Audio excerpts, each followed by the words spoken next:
Welcome, ladies and gentlemen, to the 311 Griffin YouTube channel. I've had a busy summer and haven't been able to fly DCS much. We moved, bought a new house, moved, been getting our old house ready to sell.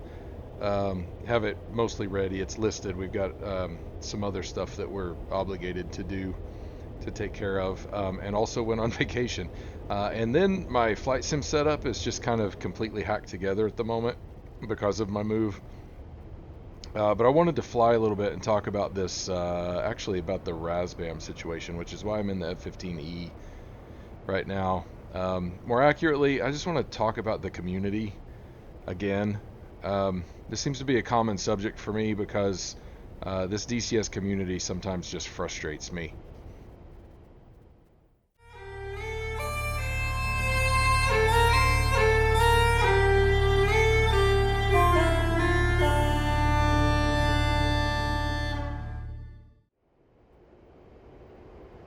I'm not sure why the map operation seems to take forever these days. It doesn't really count down correctly, and sometimes I think it stops because you get like out of gimbal or something. But it's just been really weird the way it's been happening.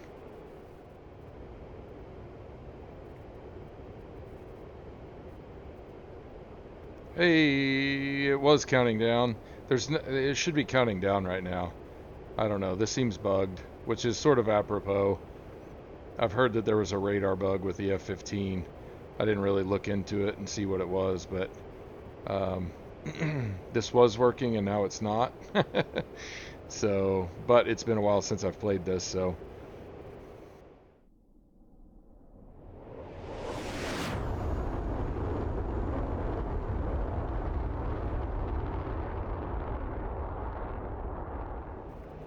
Okay, there's our targets right here. Oh, we're taking fire.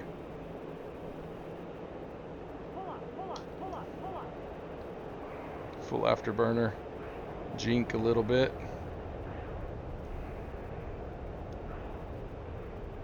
Got some hits.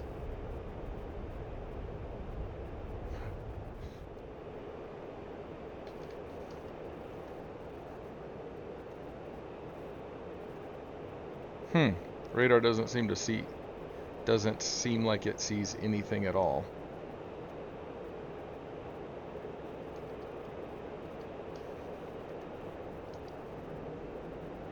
Yeah, it doesn't see anything.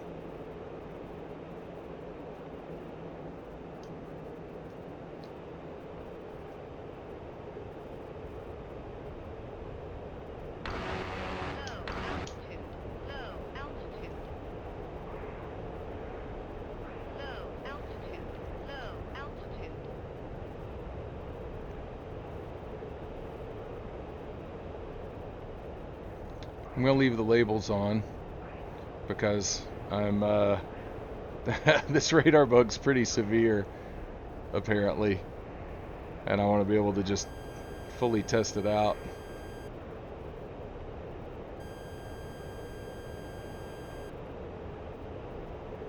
Huh.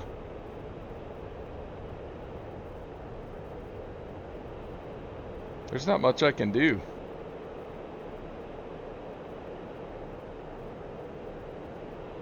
These should be picking them up in one of these modes. Alright, with that in mind, we are bugging out.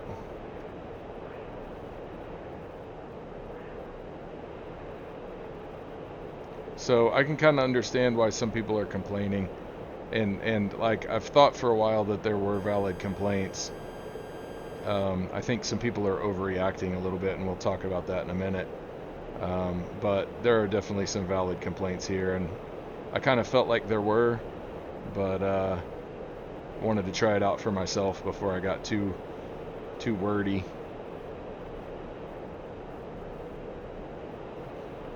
But this jet is just almost hot garbage at the moment, and it was so good. It's still fun to fly around. I still think it has a lot of pluses, but it's really no fun to fly if your radars aren't working. Radar isn't working. correctly. I wasn't able to map anything. I'm not able to pick up any air targets. Yep, I imagine.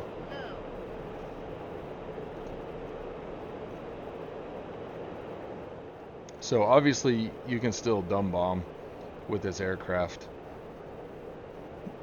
But aside from that, I'm not really sure what all you can do with it. I know this deal between ED and Razbam is messy, and like I said, there are valid concerns about it, but in a way this is just business. These kinds of disputes happen relatively frequently between companies, suppliers, vendors, distributors, retailers, shippers. There are often issues with one side or both that have to be worked through.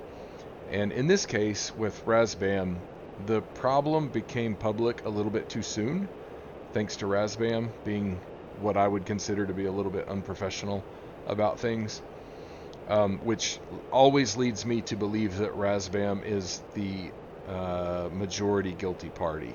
And that could be wrong, but that's just based on the experiences that I have had with these sorts of situations in the businesses that I've been affiliated with.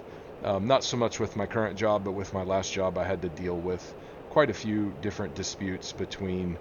I didn't have to deal with like supplier disputes, but I had to deal with distributor disputes and customer disputes and bidding wars and things like that.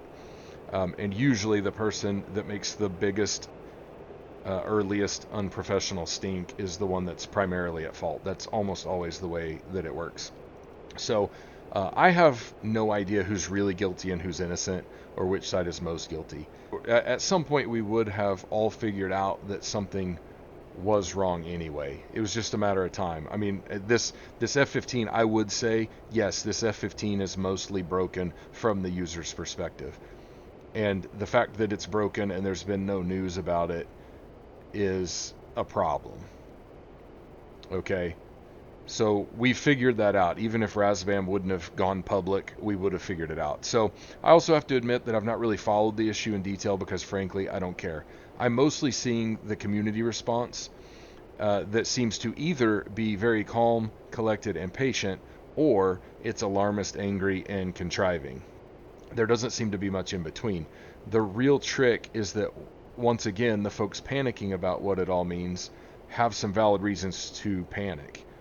But I will always advocate for patience and cooler heads, especially in situations where we don't know all the details and it isn't our business decision anyway.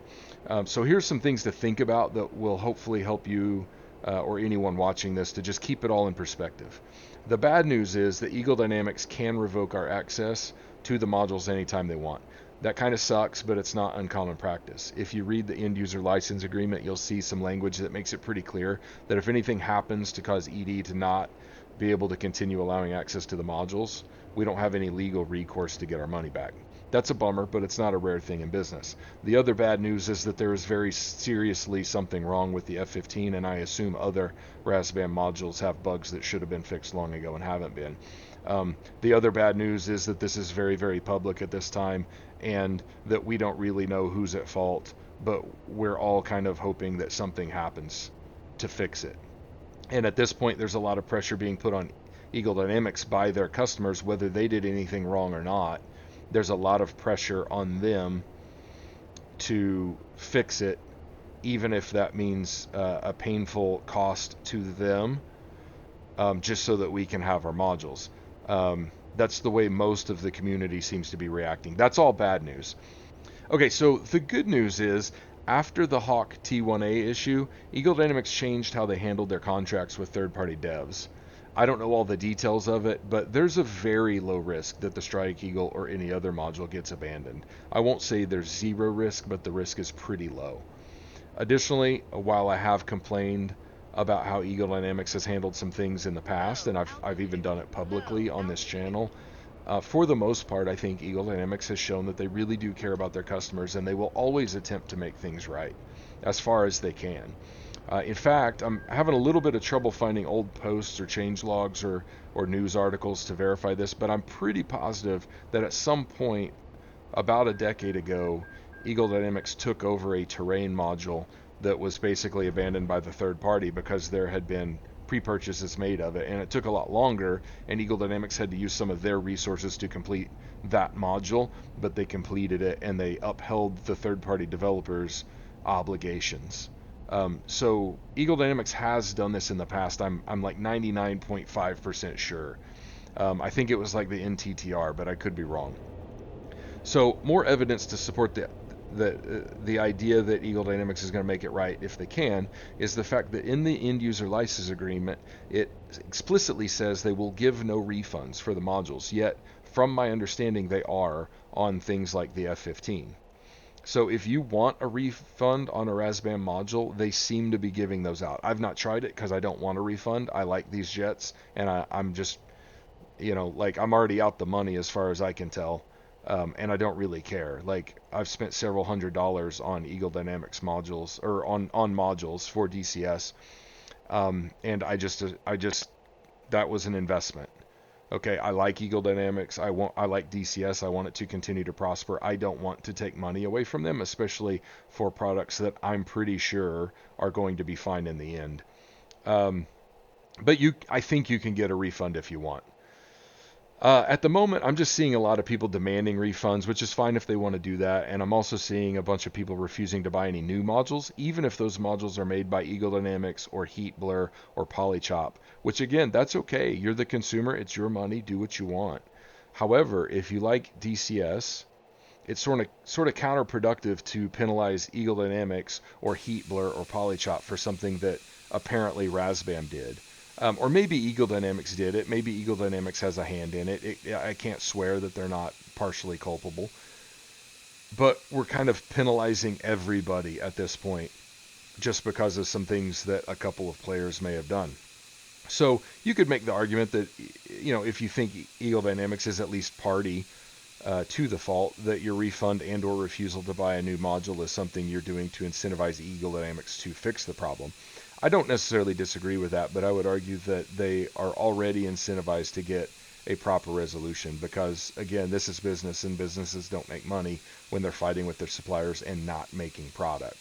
So what I'm getting at is no matter who's at fault or how badly they are at fault in this whole thing, in general, it's probably best to stay calm, keep flying, and continue to buy the modules you want and not sweat it too much.